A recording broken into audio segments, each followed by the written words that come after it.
3 reform, we could get to zero poverty 20 years earlier than the status quo. There is no question that labor laws retard employment and breed unorganized Manish Sabharwal. I'm afraid this is a very easy way of putting it. But it's a correct way. Maybe easy way of putting it, but it's also a correct and an accurate way of putting it. It is an inaccurate way of putting it. What is and if you'll give me half a chance, I'll tell you why it's inaccurate. It's inaccurate because what he wants to do is to convert the 7% organized labor into the conditions of life in which the 93% unorganized people live. Basically is attempted to be done is to remove the basic protection that organized labor has in order to give them the lack of protection that unorganized labor has. Manish, is this a fair and just way of doing things? And he says that, excuse me, one other. He says that jobs have increased.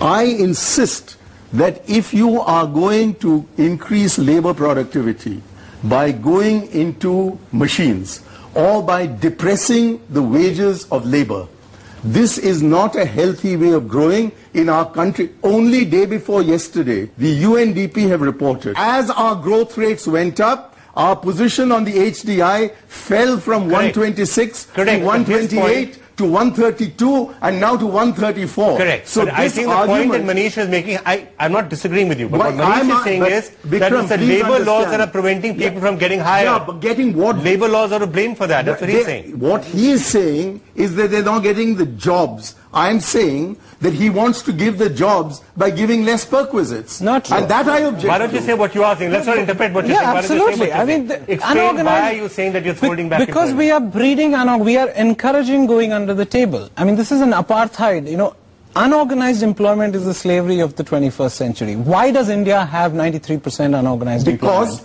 Because the attempt to squeeze public investment in agriculture and in irrigation, in handlooms, and the sort of jobs in which people are earning money when they are ordinary people He's making a simple point. They are being squeezed out by economic policies which insist that the GDP is what is important and not the HDI that is off the point. Gurudas Asgupta, let me get you inside. The point that is being made out here is that you've got 7% of the organized workforce, and that workforce is represented by you and by other trade union leaders. But because you insist for so much protection for these 7%, the remaining 93% of the workforce suffers. That's the point that is being made. First of all, who gave you the statistics that we represent? You have to represent the people who belong to 7% or 3%. Trade union movement in the country, particularly ITUC, we have been upholding the cause of the unorganized labor in a big way. Just to give you an example, we had been organizing large parliament march in Delhi, only with the unorganized labor, demanding that the government should extend its arm of welfare measures to help them. Okay. Therefore, it is a canard, it is a deliberate canard orchestrated by the big business to claim that the trade union movement is working for the benefit of the overpaid skilled labor. It's a canard, and you are repeating the canard. Okay, fine. Let me just get that. Let me just discuss. Let's just discuss the canard. Mr. Gurudas Asgupta, permit me to discuss the canard, and then we'll come to what he said is the canard. Can we understand the proposition that Manish made? Do you agree with it? That it is because of the labor laws that more people do not get jobs? And could you help explain it? Why is it that you're saying that? I think I entirely agree with him. And I'd like to take an example of the textile industry. In 2005, the multi-fiber agreement came to an end. We were expecting our textile industry to take advantage of it. We've not been able to do so. But what has happened in the last 4 years? Pakistan, Bangladesh, Vietnam, they have gone ahead in this sector. We were very strong in textiles. I think we were protected by that agreement. We were hoping that with the abolition of that agreement, our industry would take advantage. We have slipped. Why? I think because, and if you talk to the textile industry, the labor laws are restricting them. You see, you have a look at it. You don't have contract labor. In the textile industry, in the fabric industry, you have a peak season where they need a lot of labor, but they cannot take them on contract. it can be on higher wages, they can be given protection, but because they know that if they were to take it and when the season goes, they won't be able to leave, they won't be leaving them. They don't go in for these things. Okay. So the point I'm making is textile industry, which is the second largest employer in the country after agriculture, has not been able to employ. Manish, a specific example? Because of some of the, I mean, let's just try and sit back a bit. Maybe there are areas where the labor laws are holding it back.